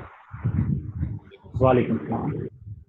सर मेरा क्वेश्चन ये है कि आप प्लीज़ जो है अकाउंटिंग के बारे में थोड़ा सा गाइड कर दें, इसकी इंट्रोडक्शन दे दें। ये थ्योरेटिकल है या मैथमेटिक्स इसमें इन्वॉल्व है? क्योंकि जो है ये सब्जेक्ट मुझे इसकी थोड़ी समझ नहीं आ रही। इंट्रोडक्शन इसका थोड़ा सा दे दीजिए, थैंक यू। असल में बाय नेचर मैं इसे बोलूँगा ये मैथमेटिक्स तो नहीं है, इसमें मैथमेटिक कैलकुलेशंस इन्वॉल्व जरूर। इसी तरह से हमें कंसेप्चुअली भी इसे अंडरस्टैंड करना। मैं आपको एक बिल्कुल बेसिक सी एग्जांपल देता हूँ। मैं अक्सर एक चीज़ क्लास में डिस्कस करता होता हूँ कि फॉर एग्जांपल अगर मुझे इंग्लिश पढ़ना लिखना नहीं आती और मेरे सामने इंग्लिश में लिखी हुई एक एप्लीकेशन रख दी जाती है, तो मैं क्या उसे अंडरस्टैंड कर सकता हूँ? उसे नहीं कर सकता मैं अंडरस्टैंड। हाँ, ये अलग बात है कि मैं अपनी तरफ से उससे कुछ चीजें इंटरप्रेट कर सकता हूँ कि यार अच्छा ये एप्लीकेशन मुझे किसने भेजी है, तो जिस बंदे ने मुझे भेजी है तो मुझे पता होगा कि वो मुझे किस तरह की एप्लीकेशन भेज सकता है, तो मैं कुछ चीजें अज्यूम कर सकता हूँ या मैं कुछ चीजों का अंदाजा लगा सकता हूँ कि ये काम हो सकता है। इसी तरह से देखिए, जब हम लोग बिजनेसेस की बात करते हैं तो अब मैं उसका सिर्फ एक एस्पेक्ट उठाऊं, इन्वेस्टर वाला एस्पेक्ट, कि मैं एक इन्वेस्टर हूं और मैं इन्वेस्ट करना चाहता हूं किसी बिजनेस के अंदर। तो अब फॉर एग्जांपल अगर मैं इसको और ज्यादा एग्जांपल में ले आऊं, अगर मैं आपसे बोलूं कि मेरे पास 3 चॉइसेस हैं कि मुझे किसी 3 में से किसी एक बिजनेस में इन्वेस्ट करना है, तो मुझे उसके इंफॉर्मेशन रिक्वायर होगी ना। तो वो जो इंफॉर्मेशन रिक्वायर होगी मुझे, वो कहाँ से मिलेगी मुझे? वो मुझे उस बिजनेस से मिलेगी। अगर फॉर एग्जांपल मैं किसी बिजनेस के प्रॉफिट या लॉस के बारे में मालूम करना चाहता हूँ कि इन तीनों में से कौन सा बिजनेस ज्यादा प्रॉफिटेबल है और कौन सा बिजनेस कम प्रॉफिटेबल है, तो मुझे क्या करना पड़ेगा, मुझे एक स्टेटमेंट होती है अकाउंटिंग के अंदर जिसे स्टेटमेंट ऑफ कॉम्प्रिहेंसिव इनकम बोलते हैं या इनकम स्टेटमेंट बोलते हैं। तो मुझे इनकम स्टेटमेंट देखनी पड़ेगी। अब ये ईशा आपके लिए मेरा क्वेश्चन है कि अभी मैंने एक स्टेटमेंट का नाम लिया इनकम स्टेटमेंट, अब ये बच्चे आपके लिए नहीं होगी, हो सकता है आपने पहले इसका नाम ही ना सुना हो, ठीक है। तो अब ये एक नई चीज आपके सामने आ गई।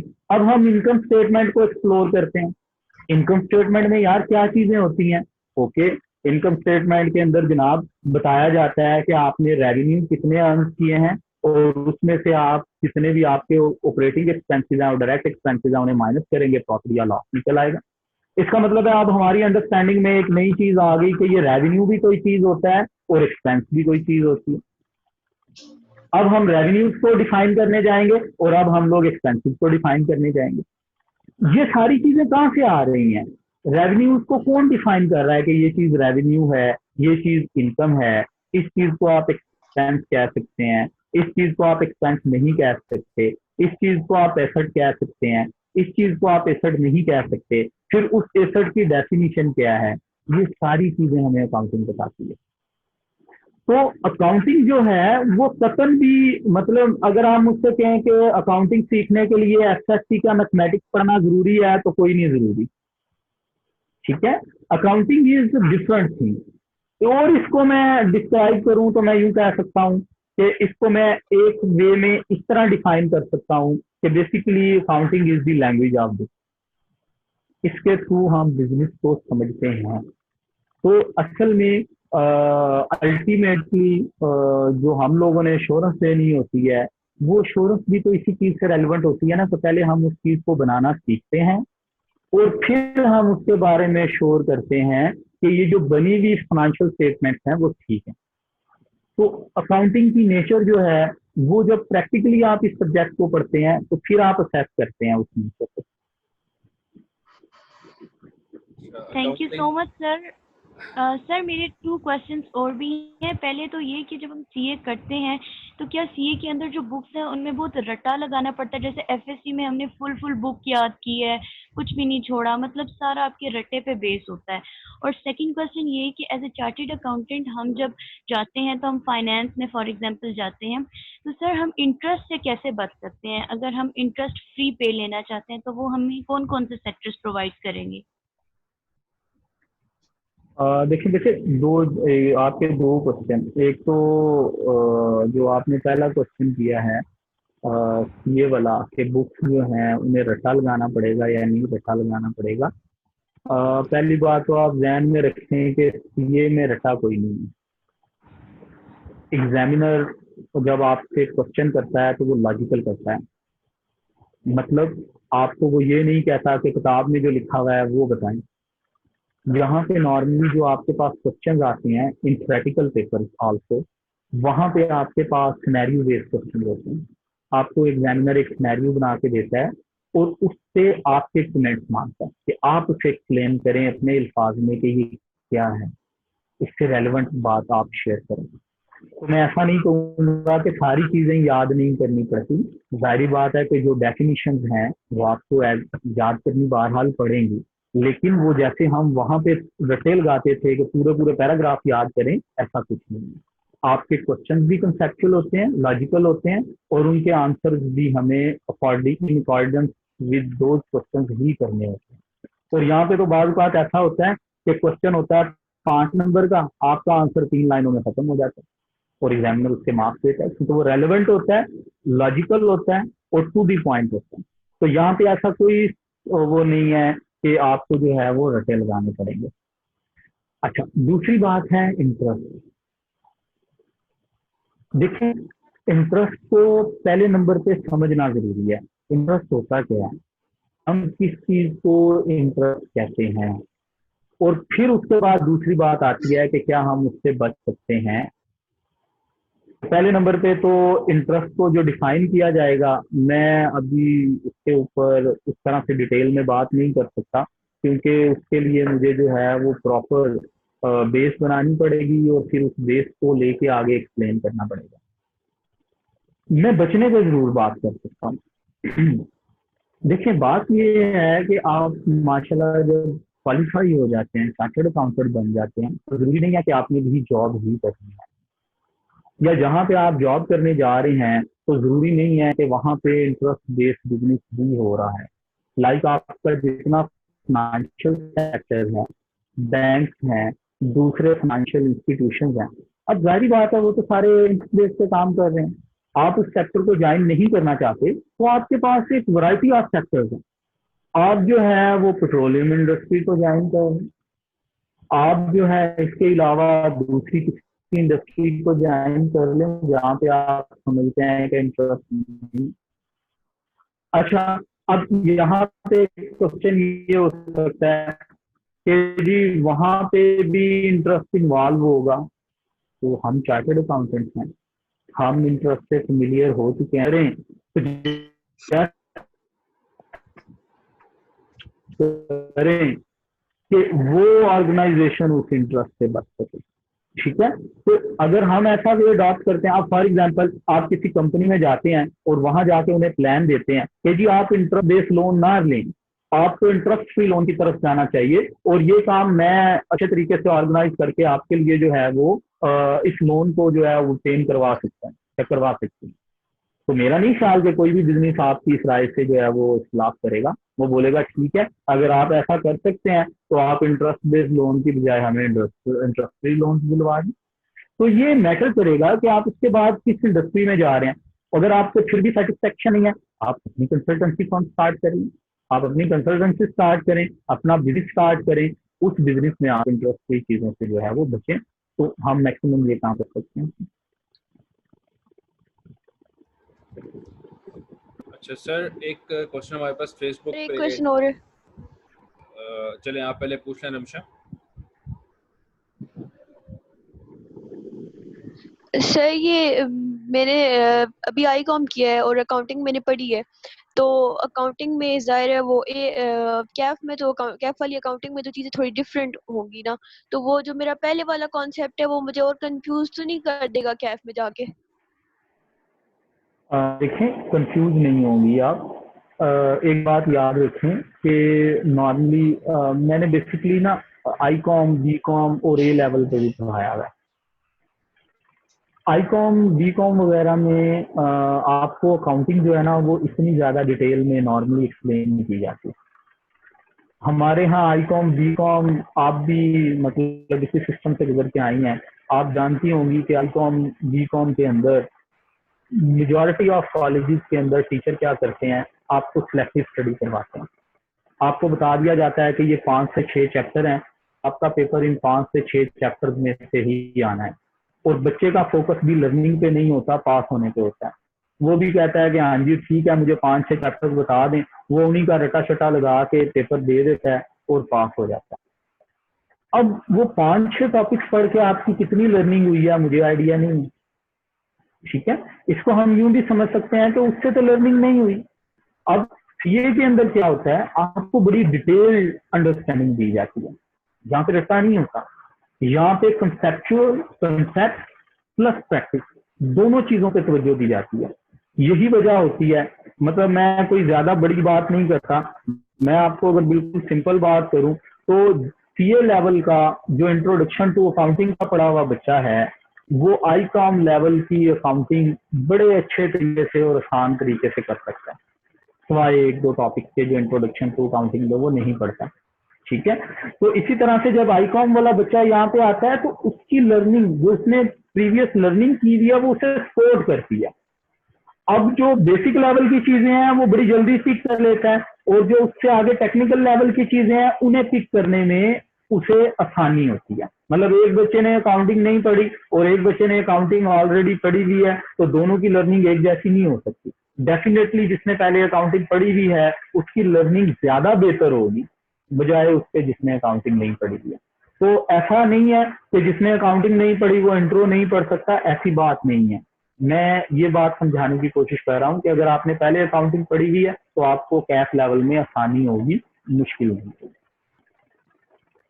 सर एक और क्वेश्चन है कि जैसे एएफसी है तो उसमें टीचर्स कहते हैं ना कि आपने अपने कॉन्सेप्ट्स क्लियर करने हैं, तो कॉन्सेप्ट के साथ चीज़ें याद भी तो करनी होगी, तो फिर वो हमें किस तरह बताएंगे कि बुक्स में हमें किस तरह चीज़ें याद करनी है, सारा कुछ याद करना है या पॉइंट्स बना कर, या क्योंकि एमसीक्यूज बेस्ड पेपर आता है, रिटर्न तो पेपर नहीं आता, तो उसमें आप थोड़ा गाइड कर दें।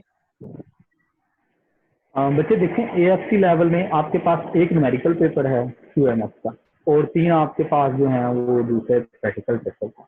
जहां तक न्यूमेरिकल पेपर की बात करता हूँ क्यूएमएस की, तो उसके अंदर तो याद करने के लिए कुछ नहीं है, उसके लिए तो आपको प्रैक्टिस चाहिए। वो तो आप प्रैक्टिस के थ्रू जो है उसे कवर करते हैं। अब रिमेनिंग बचा फंक्शनल इंग्लिश, बिजनेस कम्युनिकेशन और आईटी, इंफॉर्मेशन टेक्नोलॉजी। तो इसमें हमारे यहाँ तो नॉर्मली ये होता है कि टीचर चैप्टर बाय चैप्टर जो है वो बच्चे को समझाता है कि उसमें से क्या चीज़ आपकी इम्पोर्टेंट है याद करने के लिए और क्या चीज़ इम्पोर्टेंट है आपकी एमसीक्यूज के लिए। यहाँ पे स्ट्रक्चर्ड क्वेश्चन तो है कोई नहीं आपके कि 10-10, 20-20 नंबर का क्वेश्चन होगा, ऐसा कुछ नहीं है। यहाँ पे आपके पास एमसीक्यूज होते हैं, और एमसीक्यूज में अगेन वही मैं बात करूंगा कि सिनेरियो बेस्ड क्वेश्चन होंगे। तो डेफिनेटली वहाँ पे आपका कंसेप्चुअली स्ट्रांग होना ज्यादा मैटर करेगा। मतलब अगर आपको चीजों के बारे में कंसेप्ट अच्छे हैं, आपकी उनके बारे में अंडरस्टैंडिंग अच्छी है, तो सिनेरियो जिस तरह का मर्जी एग्जामिनर दे दे, आप उससे बड़ी आसानी के साथ जो है वो फेस कर सकते हैं और बड़ी आसानी से उसे जो है वो अटेम्प्ट कर सकते हैं।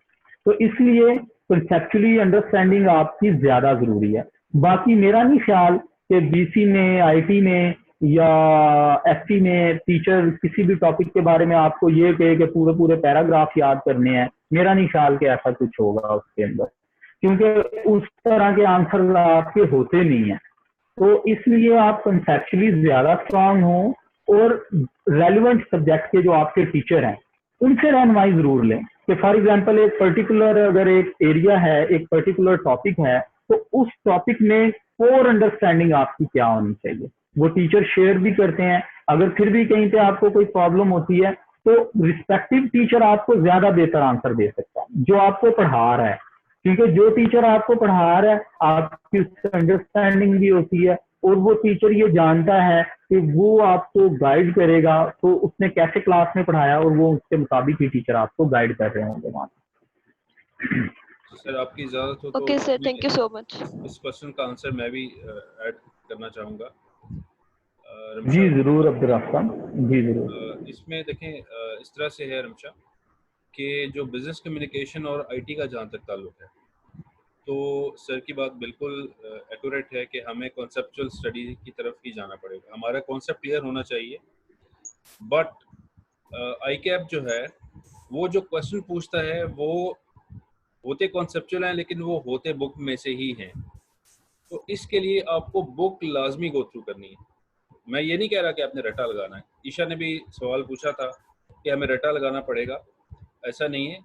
हमने जो फर्ज करें कि अगर हम पढ़ रहे हैं चैप्टर 1 और चैप्टर 1 के अंदर हमने बिजनेस कम्युनिकेशन की मिसाल लेते हैं कि हमने डेफिनेशन पढ़ी थी बिजनेस कम्युनिकेशन की, और उसमें हमने हैरल्ड यारिस की डेफिनेशन पढ़ी है।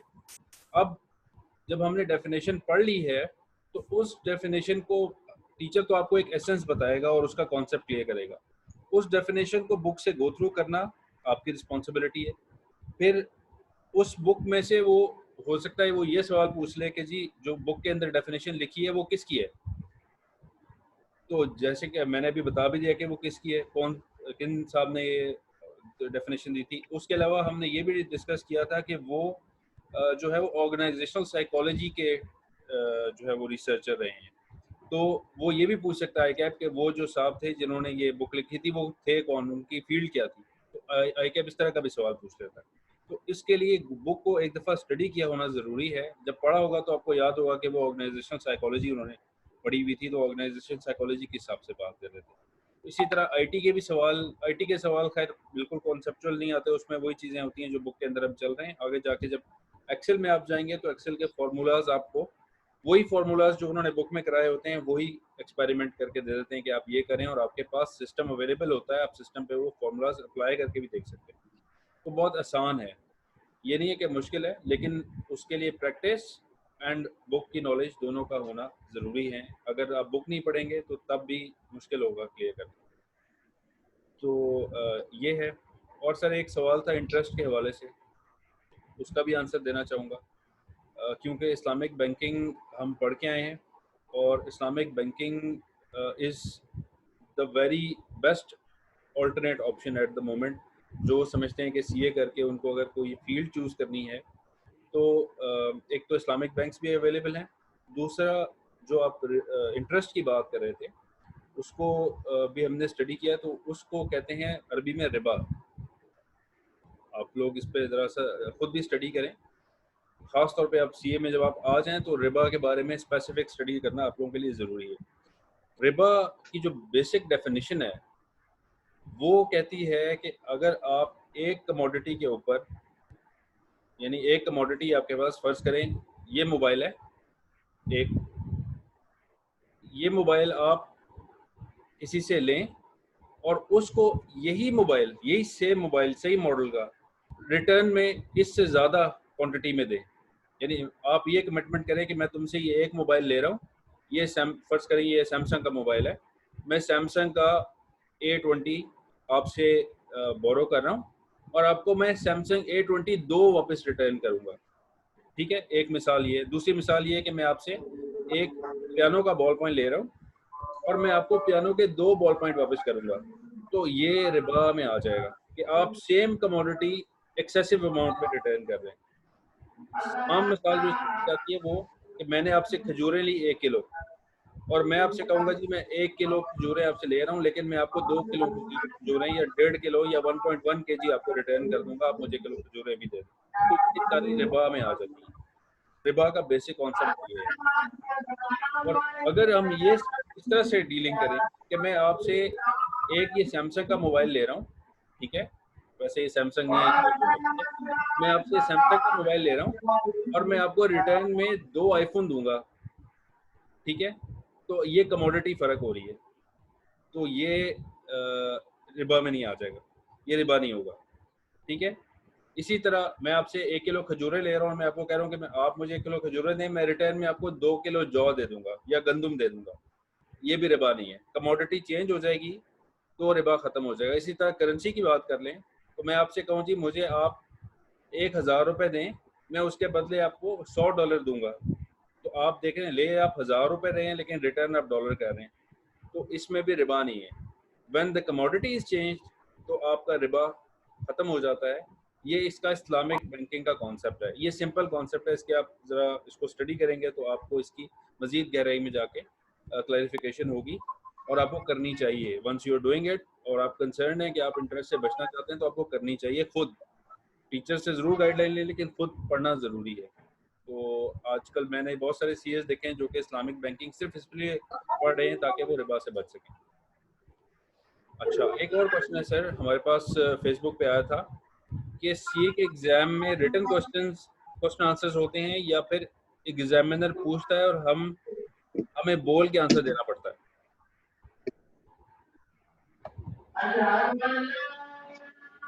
नहीं जी, अभी तक तो बोल के आंसर देने वाला ऐसा कोई सब्जेक्ट नहीं आया है।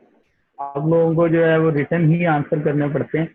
आपके जो एएफसी लेवल के एग्जाम्स हैं वो आपके जो है एमसीक्यूज बेस्ड हैं, मतलब सीरीज एग्जाम है, कंप्यूटर बेस्ड एग्जाम है, और बाकी आपके रिटन एग्जाम है।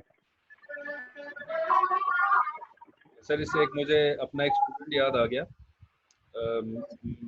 उसने मुझसे 4th या 5th क्लास की ट्यूशन पढ़ी थी। माशाल्लाह बहुत ब्रिलियंट स्टूडेंट था लेकिन वो लिखने से भागता था। तो सारे कॉन्सेप्ट याद होते थे, सारी चीज़ें याद होती थी लेकिन वो लिखता नहीं था। तो वो बार बार, वो माशाल्लाह काफ़ी अमीर फैमिली से बिलोंग करता था, तो मुझे बार बार कहता था कि मैं टीचर को पैसे दूंगा और उसको कहूँगा मेरे सारा कुछ सुन लो, मैं लिख नहीं सकता। तो ये मुझे सवाल कुछ ऐसे ही लगा कि आप बोल के जगह जवाब देना चाह रहे हैं, तो बोल के आंसर करने का अभी तक ये टेक्नोलॉजी तो नहीं आई।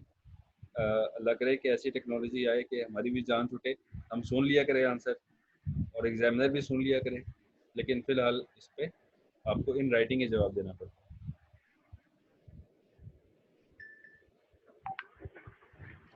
अच्छा, और कोई क्वेश्चन जी आप लोगों का?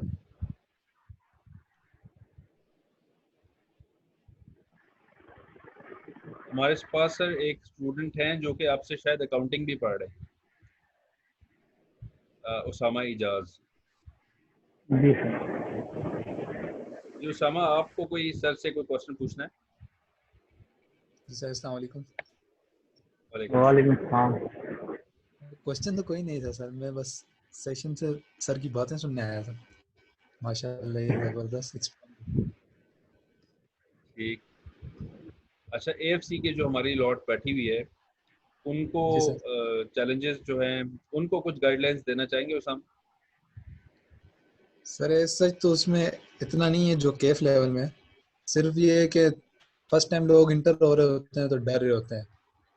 तो आपके सामने है कि मैं प्री मेडिकल से आया था, तो 2 सब्जेक्ट मैंने आपसे पढ़े और वो भी बहुत कम टाइम में पढ़े थे, तो अल्हम्दुलिल्लाह वो क्लियर हो गए। इंग्लिश सर हामिद से पढ़ी थी तो वो भी हो गया, और क्यूएमएस जो रहता था हमारा पेपर तो वो कोरोना की वजह से डिले हो गया। ऐसा कुछ नहीं है सर, आप जो लेक्चर देते थे, हम आपके जो बैच में स्टूडेंट थे तो आपका 100% रिजल्ट था। तो उसमें यही था कि वो सारे जाके जस्ट उसको एक दफ़ा रिवाइज करते थे। यहाँ पे मैं देख रहा हूँ कि स्टूडेंट पूछ रहे थे कि बुक्स को रट्टा मारना है, जो वो सर सिर्फ कंसेप्चुअल जो दिन को आपको टीचर समझा रहा है, इवनिंग में आपने रीडिंग करनी है और वो चीज़ें आपके माइंड में बैठती जाती हैं। और जब आपके पास मल्टीपल चॉइस क्वेश्चन आता है तो उसमें आपके पास 3-4 ऑप्शन होते हैं, तो इजीली आप अंडरस्टैंड कर जाते हो अगर आपने पढ़ा हुआ है। तो जाहिर है जब आप उसकी प्रैक्टिस नहीं करते तो फिर तो आपको मसला होगा, स्पेशली आईटी में, कि जहाँ पे आपके पास एक्सेल है, वर्ड है, पावर पॉइंट है, तो वहाँ पे चीज़ें अप्लाई करना, और उसकी जब तक प्रैक्टिस नहीं होगी तो आपको फिर वो वहाँ पे मुश्किल होती है। और ऐसा कोई नहीं है कि जितना आप लोगों को डराया जाता है। हमारे साथ के स्टूडेंट हैं जो आगे अभी कैफ में हमारे साथ हैं, ज़ाहिर है पीछे एक पेपर अभी वो तो हालात ऐसे थे जिसकी वजह से नहीं हो सका, लेकिन वो सारे आपके सामने हैं कि जो आगे प्रोसीड कर गए और डिफरेंट बैकग्राउंड से थे। तो ऐसा कोई नहीं है, ये लोग ज्वाइन करें। इसके अलावा अगर कोई क्वेश्चन हो सके। थैंक यू उसामा आपके वैल्यूएबल फीडबैक का। आई थिंक शायद से आपकी कोई टेक्निकल इशू की वजह से डिस्कनेक्ट हो गई। तो जी अगर sir. Sir, I have a question sir. Students में से किसी और का कोई क्वेश्चन हो उसामा से या फिर सर से, तो आप लोग पूछ सर, जो सकते हैं। कैफ के साथ जो रिटर्न होते हैं क्वेश्चन आंसर्स, जी जी। सर उनकी जो आंसर्स की कैसी क्वालिटी होनी चाहिए, किसके मुताबिक आंसर होना चाहिए? बहुत अच्छा क्वेश्चन है हुसैन आपका। First of all thank you, आपने क्वेश्चन पूछा। और ये क्वेश्चन बहुत ज़्यादा इम्पोर्टेंस रखता है कैफ के लेवल पे जाकर। देखिए, आप कैफ में जाकर 9 सब्जेक्ट्स पढ़ रहे हैं, वैसे तो बेहतर हुआ कि सर इसका आंसर देते। अब जैसे ही सर कनेक्ट होंगे तो मैं उनसे भी ये क्वेश्चन पूछूंगा, पर मैं कोशिश करता हूँ इसका जवाब देने का। ये कैफ लेवल में जब आप जाते हैं तो आपके पास 9 डिफरेंट किस्म के सब्जेक्ट्स हैं, और हर सब्जेक्ट जो है वो अपने लिहाज से एक और सब्जेक्ट है।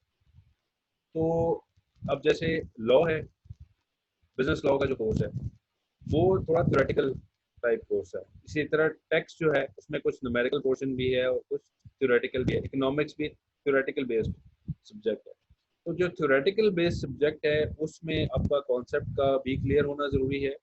यानी आप जब आंसर देंगे तो उसमें आप कॉन्सेप्चुअल आंसर भी लिखेंगे, और अगर कुछ चीज़ बुक में उससे रेलेवेंट है जो आपको याद है तो आप वो बुक का रेफरेंस भी देंगे।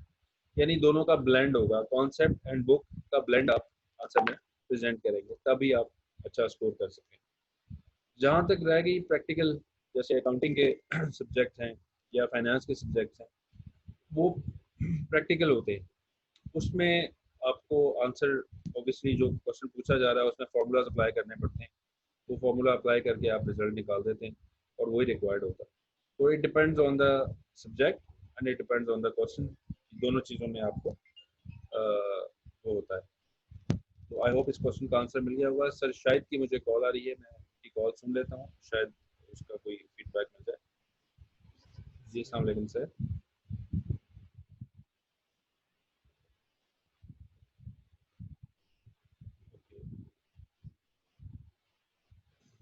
जी कर लें।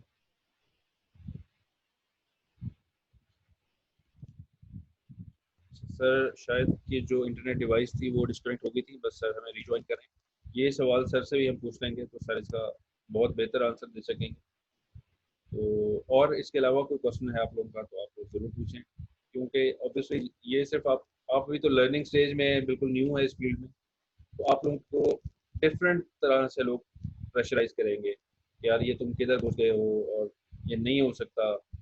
और इसी चीज़ को हम ओवरकम करने के लिए जो है ना हम इनवाइट करते हैं ऐसे लोगों को जो जिनके सामने की रूटीन है। अब सर शायद के सामने बहुत सारे स्टूडेंट्स हैं जो कि सीए कर चुके हैं, ठीक है, तो उनको आइडिया है कि क्या चैलेंजेस आप लोग फेस करेंगे। फिर हम ऐसे लोगों को भी बुलाएंगे, जैसे अब सैटरडे को हमारा जो वेबिनार होने लगा है उसमें इमरानुद्दीन साहब जो ऑलरेडी बाहर जॉब कर रहे हैं बहुत सीनियर लेवल पे, तो वो भी इसी फेज से गुजरे जिस फेज से आप अभी गुजर रहे हैं।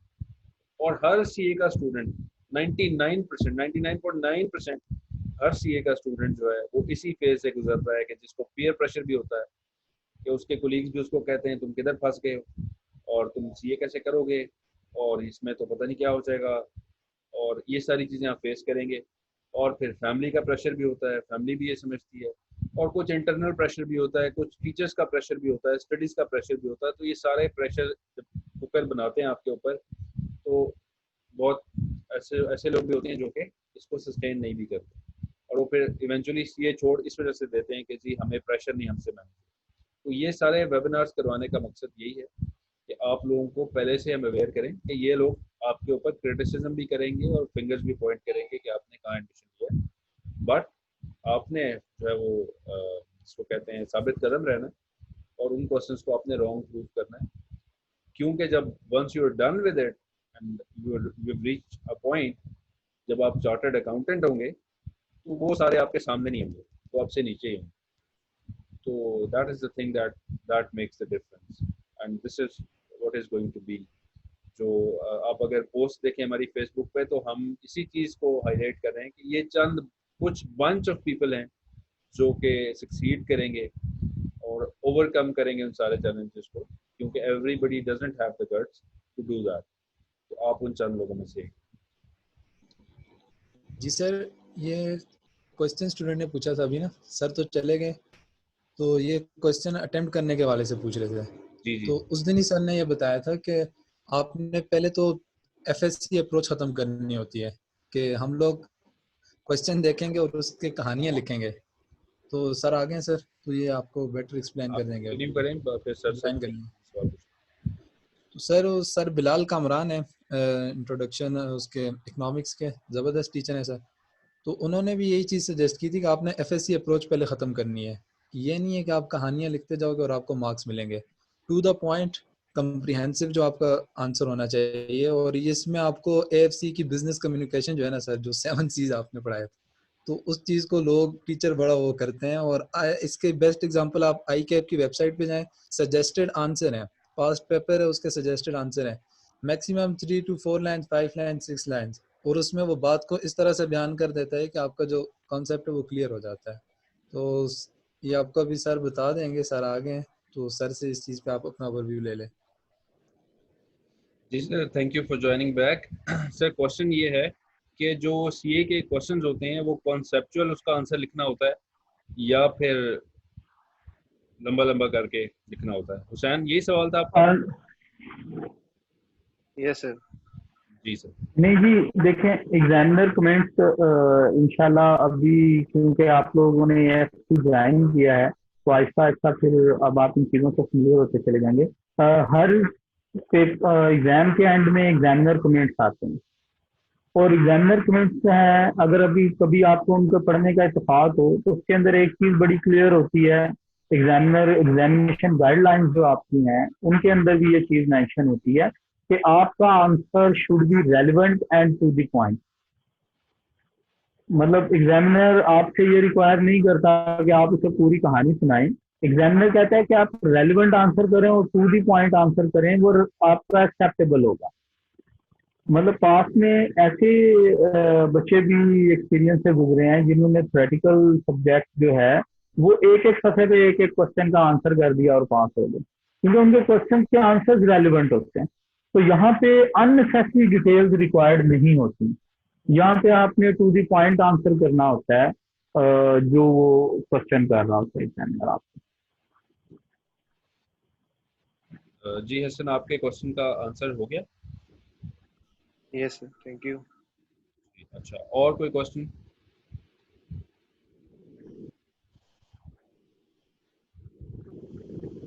अस्सलाम वालेकुम सर।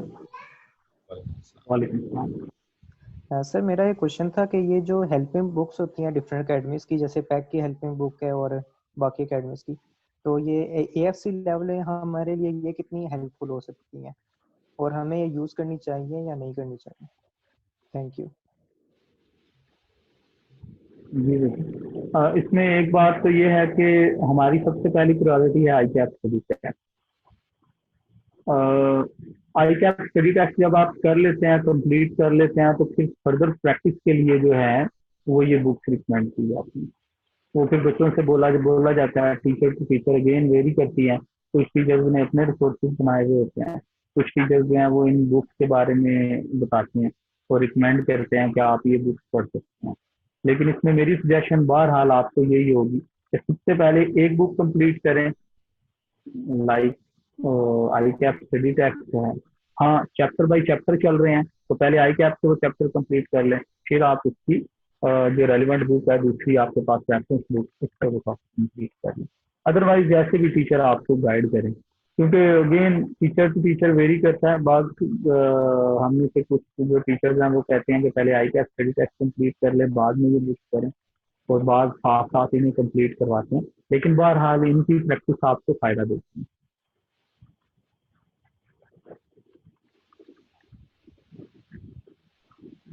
और कोई क्वेश्चन आपका? नहीं लिखा सर एक वो बस पीयर प्रेशर वाला जो क्वेश्चन है कि जो फैमिली वालों की तरफ से प्रेशर आता है और दोस्तों की तरफ से प्रेशर आता है कि आप कैसे वो ये एक्सपेक्ट करते हैं कि सीए के बच्चे सारा टाइम पढ़ते रहते हैं, ना वो एक्स्ट्रा करिकुलर एक्टिविटीज़ में इन्वॉल्व होते हैं, ना किसी और एक्टिविटी में इन्वॉल्व होते हैं, तो उस प्रेशर को वो कैसे हैंडल करें? देखें अब्दुल साहब, इसमें बच्चे एक चीज बिल जरूर अपने ध्यान में रखें, सीए का मतलब कतन भी 24 घंटे पढ़ना नहीं है। आपको सीए में फर्स्ट प्रायोरिटी अपनी स्टडीज को देनी चाहिए, लेकिन उस स्टडी की प्रायोरिटी के साथ साथ आपको जो दूसरी रेलिवेंट हमारी एक्टिविटीज हैं उनमें भी इन्वॉल्व होना चाहिए। आपको लाजमी तौर पे किसी ना किसी कोई ना कोई गेम खेलनी चाहिए। आपको लाजमी तौर पे अपनी फैमिली के साथ जो है वो टाइम स्पेंड करना चाहिए। आपको लाजमी तौर पे अपने दोस्तों के साथ टाइम स्पेंड करना चाहिए। और आपको लाजमी तौर पे जो है, जो मतलब अगर आपको पसंद है म्यूजिक सुनना जरूर सुने, आपको पसंद है मूवीज देखना जरूर देखें, ठीक है। ये एक्टिविटीज आपकी जरूर साथ साथ चलनी चाहिए। अगर आप सिर्फ और सिर्फ स्टडी पे फोकस करके बैठेंगे तो आप स्टक हो जाएंगे। और देखिए, जब हम इस तरह से फैमिली एक्टिविटीज में भी इन्वॉल्व होते हैं तो फिर फैमिली को भी शिकायत नहीं रहती। अदरवाइज वो कहते हैं हमारे लिए तो इसके पास टाइम ही नहीं है भाई, बच्चे के पास ये तो हर टाइम बैठा सिर्फ पढ़ रहा होता है। तो जब हम फैमिली को भी टाइम देते हैं तो उनकी शिकायत भी दूर हो जाती है। और मोस्ट इम्पोर्टेंट चीज, मैं अब्दुल राफी साहब एक एग्जांपल आपके साथ शेयर करना चाहूंगा जरूर इसमें, कि एक दफ़ा मेरी एक साहब से मुलाकात हुई, माशाल्लाह वो बड़े सक्सेसफुल हैं। उन्होंने थ्रूआउट जो उनकी एजुकेशन है वो उन्होंने जो है वो स्कॉलरशिप पे की और उन्होंने लम्ब से एमबीए भी किया। तो एक दफ़ा ऐसे मेरा उनसे मिलने का इत्तेफाक हुआ, तो मैंने उनसे बात की। तो मैंने कहा जी कि आप मुझे बताएं कि आपने इतना सारा कुछ कैसे कर लिया। हालांकि लोग तो आपको कहते थे कि ये बड़ा मरूर है, किससे बात नहीं करता, तो ऐसे हो रहा। उन्होंने कहा देखें, आपकी लाइफ के ये जो इंटरमीडिएट के बाद के साल होते हैं ना, स्पेशली मैट्रिक के बाद के जो साल होते हैं आपकी लाइफ के, ये बड़े इंपॉर्टेंट होते हैं। ये आपका फ्यूचर बना भी सकते हैं और बिगाड़ भी सकते हैं। वो कहते हैं कि मैंने पहली प्रायोरिटी अपनी स्टडी को दी। जब तक मेरी स्टडी कंप्लीट, मतलब मेरा होमवर्क कंप्लीट नहीं होता था, मैं किसी को टाइम नहीं देता था। मैंने अपने घर में एक रूटीन, वो उनके मुताबिक रूटीन, उन्होंने कहा मैंने अपने घर में एक रूटीन बनाई हुई थी, 1 आवर अपनी फैमिली के लिए है। मैं कहता था जी कि जिसको भी मिलना है ये 1 घंटा है, मैं मिलूंगा भी, काम भी करूंगा, घर पे सारा कुछ करूंगा। हाँ, लेकिन पहली प्रायोरिटी मेरी स्टडी की है। अगर मेरी स्टडी कंप्लीट उस दिन की नहीं हुई है तो मैंने कोई दूसरा काम उस प्रायोरिटी में नहीं करना, सबसे पहले स्टडी। वो कहता, लोग मुझे कहते थे ये मिलता नहीं है, ऐसे नहीं होता। कहते हैं कि आज मैं कामयाब हो गया हूँ ना, तो आज लोग आके मुझे बताते हैं कि यार मैं भी तुम्हारा रिश्तेदार लगता हूँ। मैं फलां हूँ, मैं ये हूँ, मैं वो हूँ। तो ये जो आपकी सक्सेस होती है ना बच्चों, ये सक्सेस इन सारी चीजों को खत्म कर देती है। जब आप सक्सेसफुल हो जाते हैं तो ये जो प्रेशर था, ये इसको आप बिल्कुल टेम्परेरीली लें कि ये टेम्परेरीली है। ये जब इंशाल्लाह आप सक्सेसफुल हो जाएंगे तो इन बातों को आप याद करके हंसा करेंगे कि ये ऐसे भी हुआ था मेरी लाइफ में। Thank you so much sir, आपके टाइम का भी बहुत शुक्रिया और आपके वैल्यूएबल फीडबैक का भी बहुत शुक्रिया। बहुत ही अच्छी आपने ये जो है एग्जाम्पल शेयर की है और ये सक्सेस स्टोरीज ही हैं जो कि हम लोगों के लिए जो है फ्यूचर में हेल्पफुल साबित होती हैं और हमें बताती हैं कि हम किस तरह से उस लेवल पे पहुंच सकते हैं जिस तरह बाकी लोग भी पहुंचे हैं। आप जितने स्टूडेंट्स रह गए हैं, अगर आप में से कोई क्वेश्चन है तो हम क्वेश्चन पूछते हैं, अदरवाइज हम सेशन कंक्लूड करते हैं। इंशाल्लाह सैटरडे को हमारा दोबारा सेशन है और हो सकता है उससे पहले भी हम कुछ सेशन कंडक्ट करें। सर शायद कोई हम हो सकता है दोबारा बुलाएं किसी और टॉपिक के हवाले से, या कोई और भी हमारे पास गेस्ट हो सकते हैं। तो कोई क्वेश्चन है तो आप लोग पूछ लें। Yes sir. जी हसन सर हुसैन। जी सर, जो AFC के पेपर्स होते हैं वो लाजमी आपने एक एक करके देना है या दो दो इकट्ठे करके दे सकते हैं? अच्छा यार, ये तो जो है वो बच्चे आप चारों इकट्ठे भी दे सकते हैं, वो इश्यू नहीं है ये पेपर देने में। क्या बेहतर रहेगा सर, चारों इकट्ठे दें एक एक करके? देखें, आपके लिए मैटर करेगा कि आपके पास प्लान क्या है, आप कैफ कितने अरसे में क्वालिफाई करना चाहते हैं। अब अगर आप एक एक पेपर करके देते हैं, हर 3 महीने बाद एक पेपर देंगे तो 1 साल में AFC होगा। फिर हर 3 महीने, हर 6 महीने बाद कैफ लेवल का एक एक पेपर देंगे तो 5 साल बाद फिर आप मुझे अच्छे लफ्जों में याद नहीं करेंगे। ठीक है, तो इसमें ऐसी बात नहीं है। आप इसको प्रॉपर, जैसे कॉलेज ने आपके लिए एक वे डिफाइन किया है, आप उसी को फॉलो करें। जैसे आप KFC के लेवल में पहले 4 पेपर हम लोग इकट्ठे दिलवाते हैं, आप वो चारों पेपर 6 मंथ के अंदर क्लियर करें। उसके बाद कैफ लेवल में हम बच्चों को गाइड करते हैं कि आप 3-3 पेपर जो है वो हर एक अटेम्प्ट में दें। तो इस तरह से 1.5 ईयर कैफ लेवल में और 6 मंथ आपके AFC लेवल में, 2 साल के अंदर आपका कैफ लेवल कंप्लीट हो जाता है और आप हम ज्वाइन कर लेते हैं सारे आर्टिकल।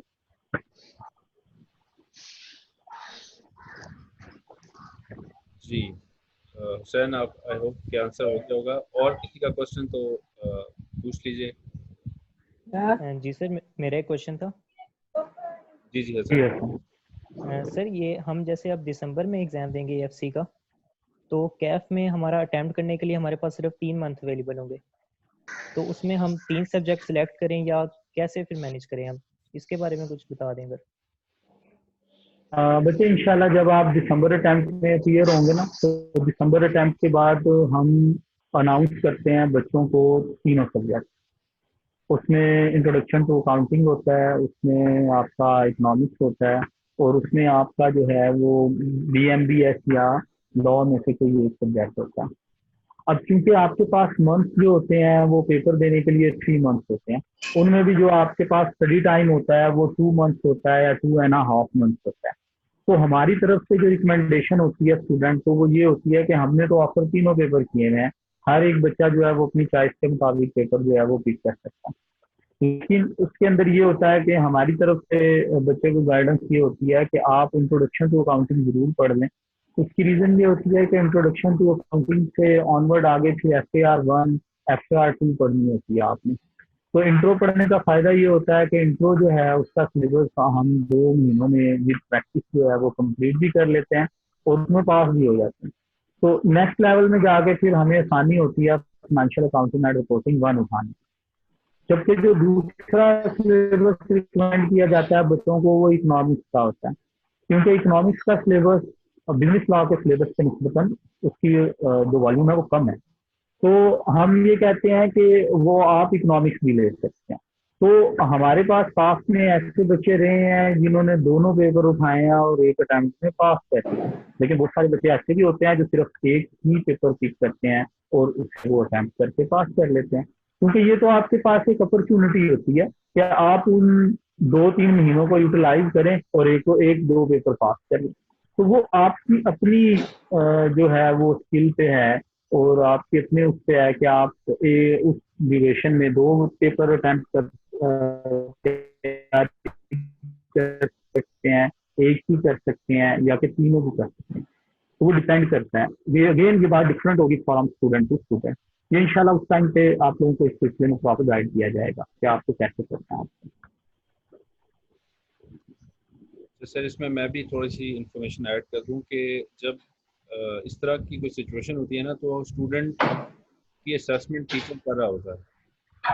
तो अगर मैंने आपको ये 6 मंथ्स पढ़ाया तो मुझे आप में से आइडिया होगा कि कौन सा स्टूडेंट जो है वो कितने कैपेबिलिटी वाला है और कौन 3 सब्जेक्ट्स ले सकता है, कौन 2 और कौन 1 ले सकता है।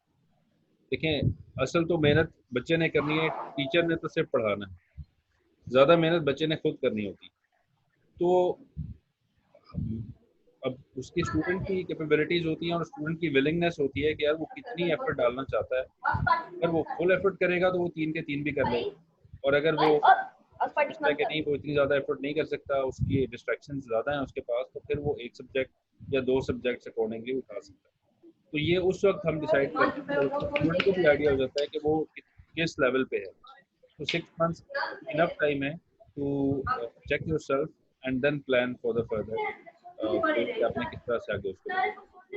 तो अभी आप पहले AFC का फोकस रखें।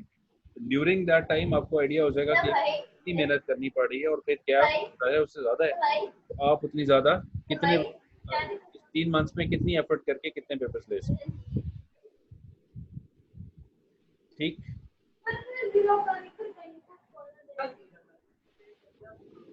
जी हसन, आपका क्वेश्चन आंसर हो गया?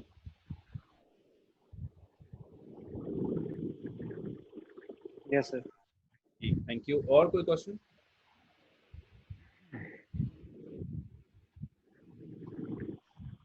आई think sir all the questions are over.